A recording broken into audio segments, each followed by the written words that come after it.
Hi, welcome to our final presentation. And the unit we chose to do is graphing linear equations. Now, the students will be learning how to relate graphs of equation to real-world situations using a variety of ways to find slope of a line graph, as well as learn how to graph linear equations in slope-intercept form. Now, this unit will take place in the 7th grade math classroom, which consists of 20 students. These students range from the age of 12 to 13 and a half. And these students are also advanced math students learning mathematical content that is above grade level. Now, the standards will also fall as 8th grade standards for the Common Core because they're at that advanced level. Now, these students have started Algebra 1 this year, 7th graders, and have completed and excelled in their 6th grade math courses. The majority of these students are Caucasian and speak English as their primary language. There is one new student to the class who moved up from the standard level a few weeks back. She keeps up with the rest of the class but tends to work a little bit slower.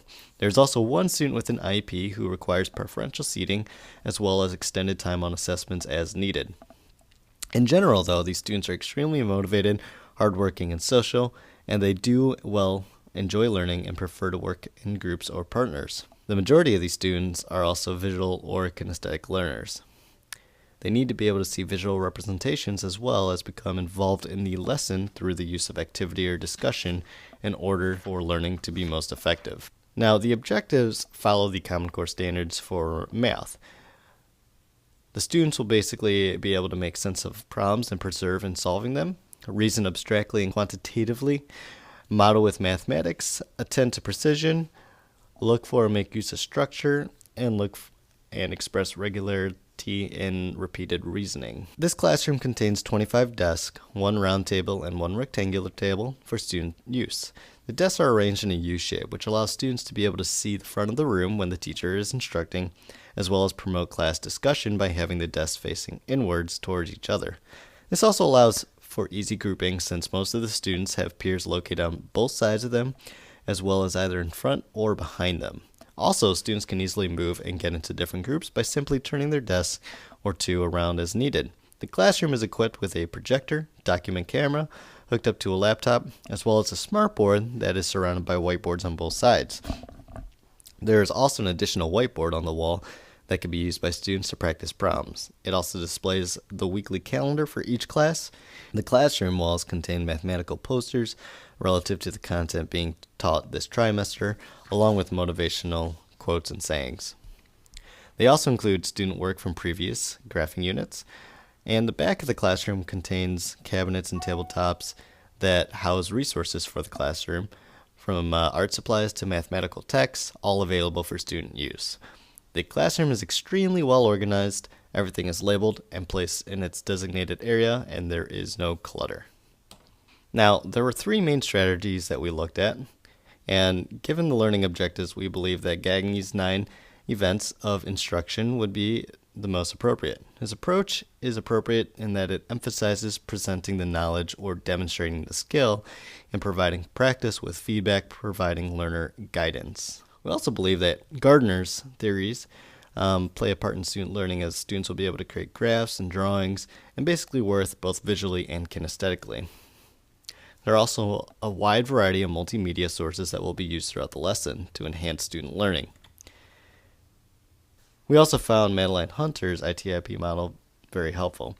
Various modes of instruction are used during the input of daily lessons. During the input section, this is where technology is primarily used during the lesson. Checks for understanding are used on almost a daily basis, as well as guided practice. During this lesson, we will be using a wide variety of media. The main one that we would be using are the Chromebooks for students to access videos, websites, and PowerPoint activities. Since the students have their own Chromebooks, it adds value because the students are able to watch videos at their own pace, as well as go through activities at their own rate. We will also have a smartboard, which the teacher will use to create pre-recorded videos for the students to watch during class, and adds value because it allows students to work at their own pace when seeing the material for the first time. We'll also have a variety of YouTube videos and use a projector doc-cam for various reasons during the assignments or during the unit. There are also multiple online tools and websites that will help, and we will be using motion detectors, cameras, and video cameras for project purposes and assignment purposes. Edmodo is also very useful because everything will be posted on there from day to day. So if the students are confused on what the objectives are for the day or what they need to get accomplished for that particular day, they can just go into Edmodo and see what the assignment is for the day and what they need to do, what they need to get completed. For step 6, we need to make a summative evaluation. To assess student learning of content, students will be given in-class assignments and assessments. For day 1, the students will be informally assessed when the teacher is walking around, observing and questioning the students based on the online exploration activity. On day 2, day 4, and day 5, the students are assessed based on their answers to the worksheet provided. The students will review their answers and evaluate which students understand the material and which are still struggling. On day 3, the teacher will assess the students through their ability to complete the PowerPoint activity. The student will also be self-assessed by making changes to their answers if they made any mistakes or reviewing their resources as necessary. On day 6, the students will be assessed in their ability to work through the online game. And the further the students are able to get into the round, the better they have grasped the concepts, since they're not able to move on without finding the correct answer, and the problems get more difficult as the rounds increase. Additionally, the students will have 2 cumulative assessments, one of these being a video that they will need to upload to YouTube, and the other being a quiz that will basically include information on analyzing different graphs based on real-world situations, finding slope in a variety of ways, and graphing equations in slope-intercept form, which is directly related to the standards. So, as an overview for the day-to-day experience for the students, on day 1, the students will be asked to draw a quick sketch of a graph that represents their speed as they walk to school. They'll also be asked to draw a graph that represents their distance as they walk to school. Students are not expected to get these correct yet. After, the teacher will say that there are many different possibilities and that one student's graph might look different than the others depending on how far away they live, how they get to school. And by the end of tomorrow, the students will be able to correctly draw graphs that represent real-world situations that are specific to them. Next, the teacher will tell the student that the goal is to be able to relate real-world situations to graphs of equations, which is, we're basically describing the goal for the students. Afterwards, the students will go onto an online simulation called the Moving Man, and the students will be able to visually see how different data points will affect their graph. On day 2, the students will be using motion detectors along with a worksheet that will guide them through the lesson. The teacher will let students know that the motion detectors in the worksheets will be used as a guide for student understanding in order to graph equations of lines and further explore how real-world situations would look on a graph. Before beginning, the students will be asked to talk about what they learned from yesterday, including how graphs were affected by various speeds and starting positions. So this will stimulate recall of prior knowledge from the previous day.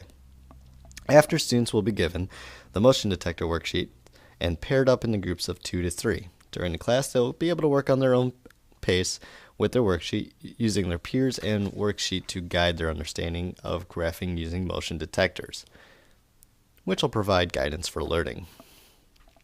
After filling out the first part of the worksheet, they'll be asked to analyze and interpret their information to fill out the rest.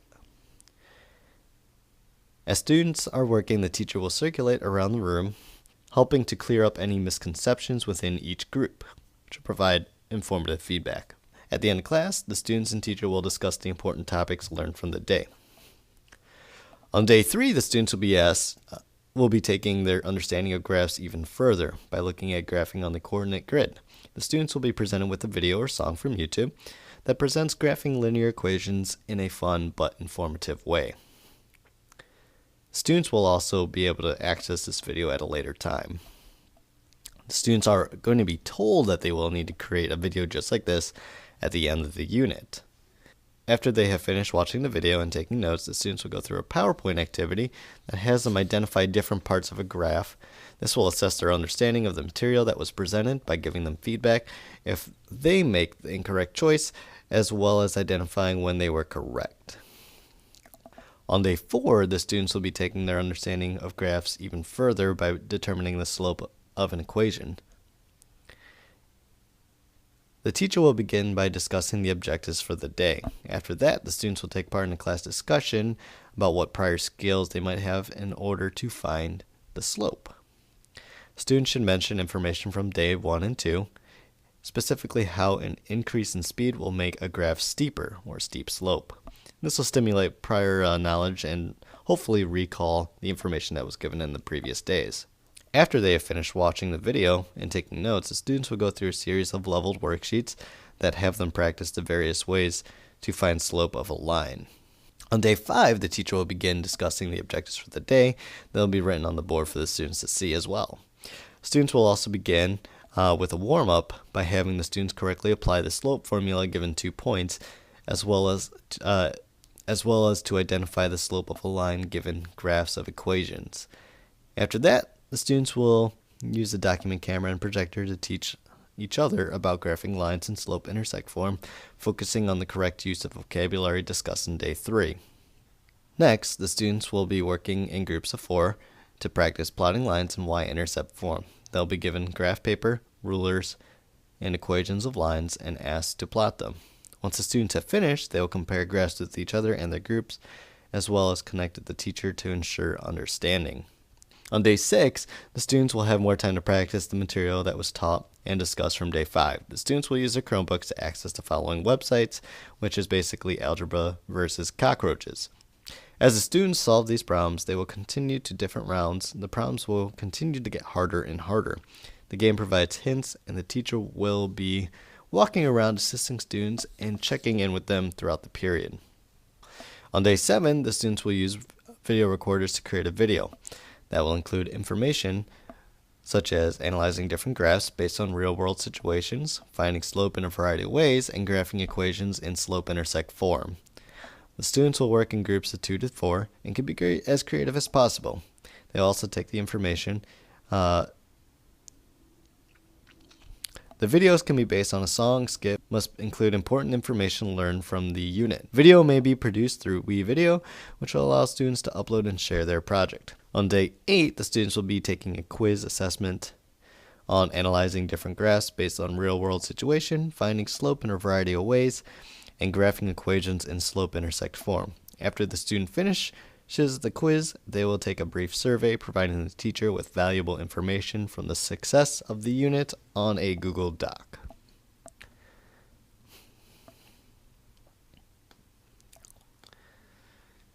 And that basically wraps up the unit as a whole. So the students are going to be learning and using a wide variety of media, integrating different technologies, and applying it to different situations. Thank you for watching.